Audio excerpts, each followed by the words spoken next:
Dearest Diary, I have now been trapped in Minecraft longer than I've been alive. I didn't even know that was possible. I travelled into Minecraft to research survival for my once popular YouTube series. Be warned, my story is incredibly tragic, so you better cry.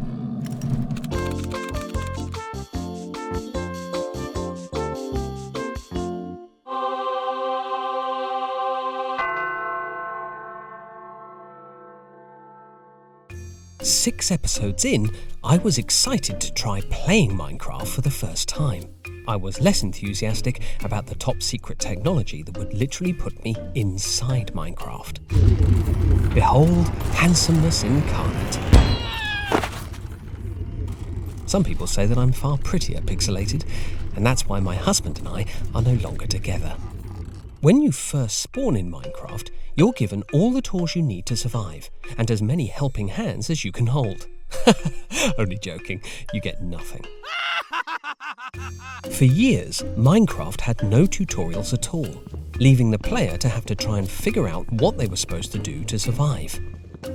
The game's opening is a mystery for the player to solve, and the less we tell you, the more satisfying solving it will be.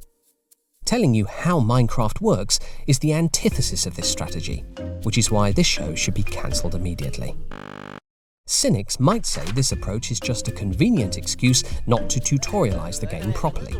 In fact, I said that, and Mojang Studios bribed me with this cushy voiceover gig to ensure I wouldn't ever say it again. Since those early days, we've added more tutorials to the game's menus and on something called Minecraft.net.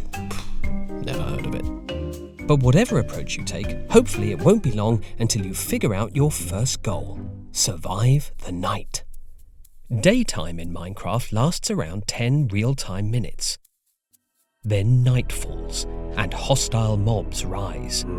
If you haven't built a shelter by then, well, I'll be wishing you luck from inside my home. No, you can't come in. We think it's a reasonable deadline, one that's tense enough to give the game purpose without being overly harsh.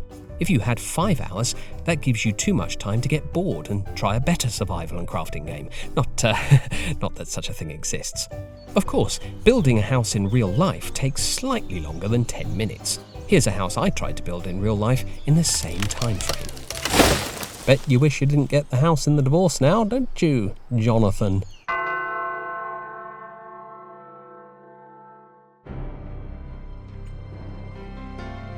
Having survived my first night, I decided to celebrate by going back inside and hiding. Did I say hiding? I meant pondering what makes survival in Minecraft fun. See, most games are power fantasies.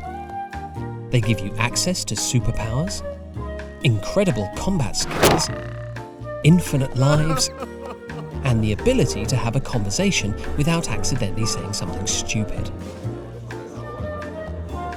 But Minecraft and other survival games took another approach. In our game, you can't jump very far. You have to eat and watch your health, and you are far from invincible. Fun? Potentially, yes.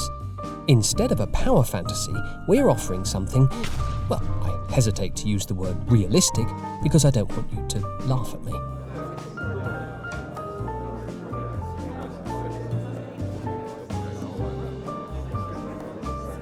But by making you more vulnerable and equipping you with a more plausible skill set, we're offering a fairer, more compelling challenge. Crafting a survival game that's fun but fair is a tricky balance to get right. For example, with hunger and daylight constantly ticking down, Minecraft's survival mode has 2 persistent deadlines.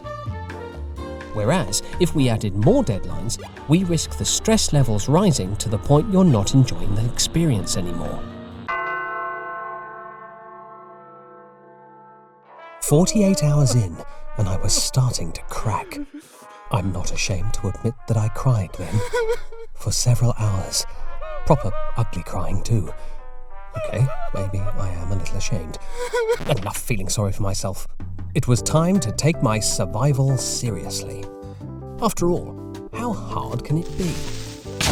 Luckily in Minecraft, death is temporary. That's because we're not trying to simulate the feeling of dying. No, that version didn't sell for some reason. We're trying to simulate the anxiety of struggling to get home after an overambitious shopping trip. Trip. See, finding treasures in Minecraft is just the start. Getting them home safely, that's the real survival challenge. If you perish in Minecraft, you lose all your possessions. However, you still have a chance to get all your stuff back, so long as you didn't die because somebody told you it was possible to take a bath in lava. You'll have to travel from your spawn point to where you perished. This risk-reward system, wherein you're offered a dangerous chance to reclaim your lost treasures, makes for a compelling challenge. One we're always careful not to dilute in successive updates. For example, in the award-deserving Nether update, we added respawn anchors, so you could set your own spawn points in the Nether.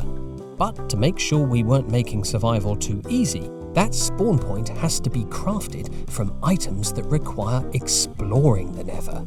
See, there's always a catch. And I should know.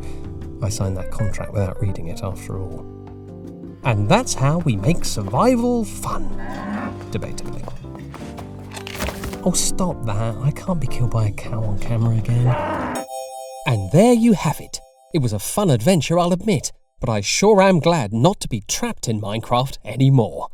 Which is exactly what I plan to say as soon as someone gets me out of here. Hello? Anyone? Jens, old chum? Jonathan, even?